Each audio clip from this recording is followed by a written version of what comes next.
talked about it being like a coming of age. I think this movie is more of like a drama character piece, and I think a little bit of an action movie too. Do you think that kind of aesthetic change affects the way this Halloween movie stands, in comparison to the rest of the franchise, or do you think that it makes it more worthy and stand above? Sabrina.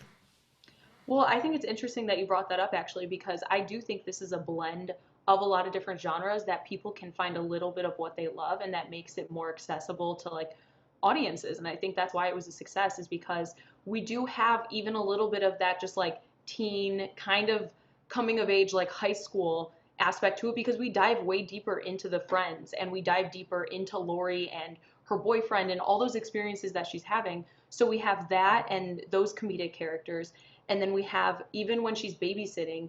I just feel like the original didn't shine as much of a light, and that's not a negative thing at all. I just think this takes it that approach a little bit differently, and we do get that blend of drama with the trauma that Lori is going through and with what her family's dealing with. We get the comedy from the father and from the friends. We have all the high school pieces, and then we still, like I said, the horror is, I think, really, really incredible. The scenes that are scary, they're terrifying.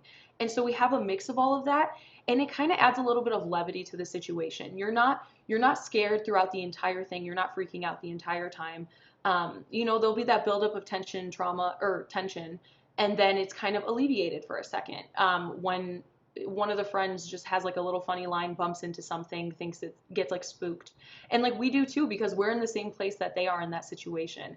And so I feel like a lot of people can find a little bit in this film to enjoy, or all of it. If you're kind of a fan of all different types of genres, there is a lot to love here. And I think that's what kind of made it accessible. Yeah, and I think it's part of the reason why it really seats itself at the top, right? I still think the original is the best, but I think this one is like right underneath it. And I think it's for a lot of the reasons that you brought up. And I think because instead of just trying to make a Halloween movie for the sake of making a Halloween movie, it really tried to say something about the time we're living in, say something about the characters. And I think we're at this point now in filmmaking and in like this industry that people don't always necessarily just want to go see something for the sake of seeing something. They want to walk into something, they want to be entertained, they want to fall in love with the characters, they want to fall in love with the action, whatever is on the screen, they want to fall in love with it. And if you're just kind of putting something out there just for the sake of being like, well, we can make a Halloween movie, so let's just make it, that's not as interesting to people nowadays. If people are going to invest their time and their money to go see something, you have to convince them to care about it. And I think like that wasn't always the case, and I think that's why you can get away with making Halloween 4, 5, 6, 7, 8, 9, 10 before you can like have to make a movie that people are like, oh damn, yeah, Laurie Strode, she's awesome. I actually like really believe her journey, and I believe these relationships. And I think that to me is like that love and care put into the movie is why I'm like, man, yeah, if we can continue doing that with not just Halloween, but other franchises that we haven't seen in, 10, 20, 30 years, then I think it's possible for this like genre of slasher movies to have a resurgence, but to also be like loved by people.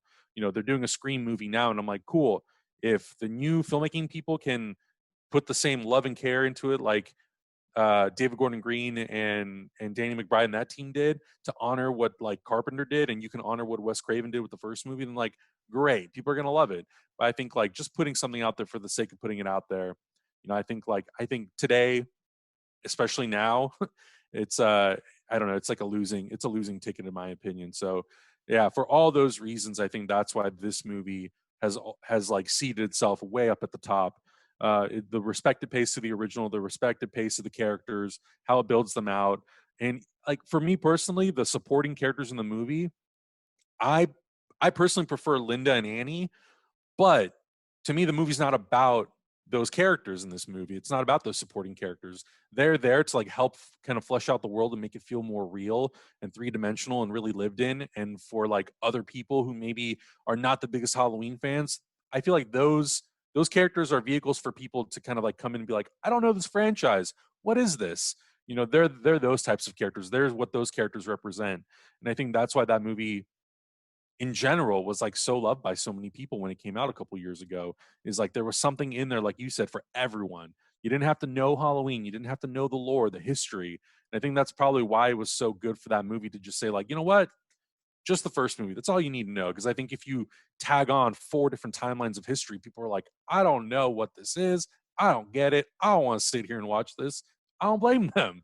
To have to like know 40 years of history of a franchise that has splintering timelines.